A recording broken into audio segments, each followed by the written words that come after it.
Alright folks, this is Poppy. Yet I got almost done with this project. What you see here is a 10 by 24.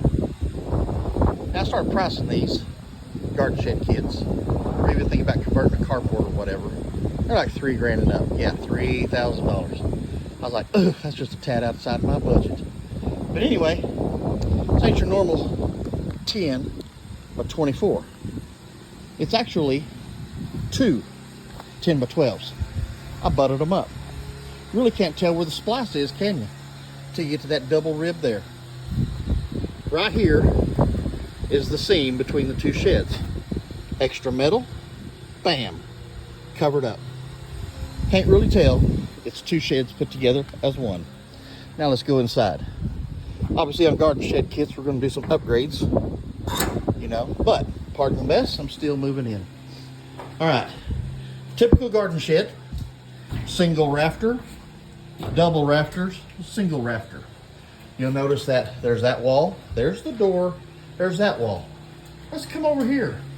All right, this is the tail end of the first shed. And here is the front of the second shed. Not much of a gap since I put that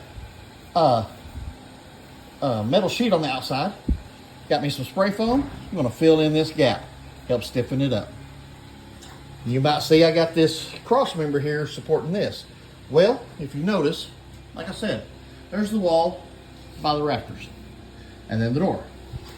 If you notice, that part of the wall's missing, which removes some support there. So I'm gonna take bolts all the way across there, bolt them up together. Floor rail, or base rail, whatever you're gonna call it. They all have this lip on both sides. On the front one, cutoff wheel, zip, took it off. I'm gonna put bolts in there all the way across.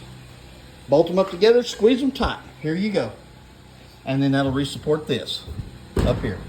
Now, because this thing doesn't have a mid-rail all the way across, what I plan on doing is taking some square tubing, put some plates on the ground, anchor bolt them down, have a square tubing frame that I can bolt 2x4s, 1x4s, whatever, start building shelves or whatnot, or just use angle iron, square tubing, weld it all together, bolt it down to the concrete.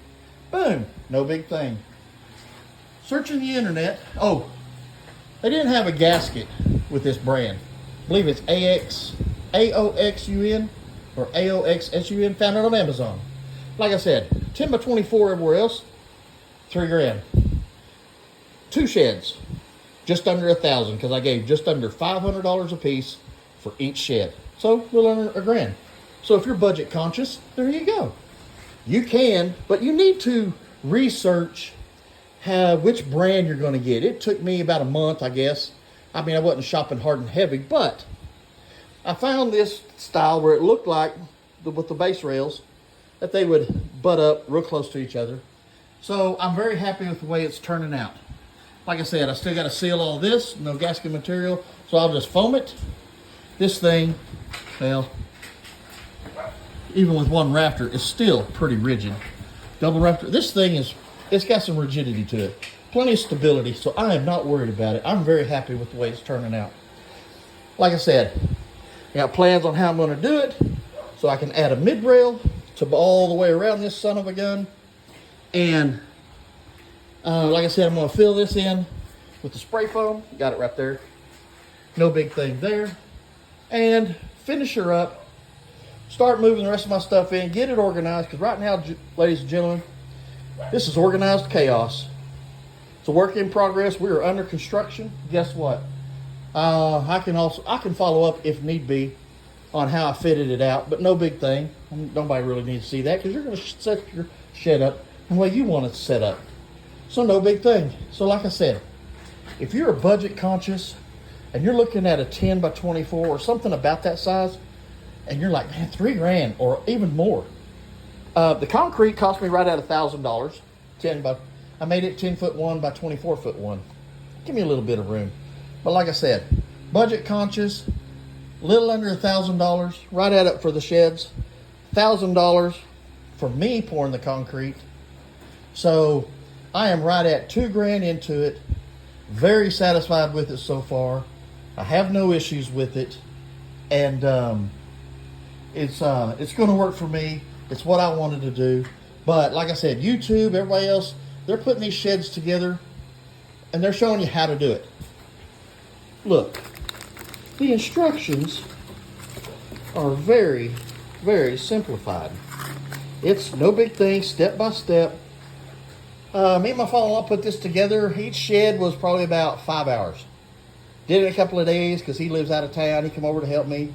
So yeah, it was fine. A couple of days, we got the sheds put up, which I was thankful for, because had it been a full-blown 24-footer, with the way the wind blows here in the Texas Panhandle, we'd have been fighting it. But I figured out an ingenious way to hold the sides up while we're putting everything else together. So basically, you take a 2x4, put 2 screws like this on the end, and whenever you're standing your walls up, put the board like that where the screws trap it, and your board is at an angle. It'll hold it up there long enough, and and the wind was blowing when we did it, but it held it in place. We were able to get this thing up. Like I said, total time, about 10 hours putting the whole thing up. Now, like I said, you're budget conscious, consider it, but do your homework on what kind of frame they have, how plug holes so you can butt them up, and then silicone together, use expanded foam, whatever the case may be. That's just something up to you. My preference was, I'm budget conscious. I was, in these times nowadays. But yeah, this is what I wanted to do. It's working for me. So, like I said, pardon the mess. I got to get it cleaned up. Anyway, do your homework. This is a testimony that it works. Y'all have a good one.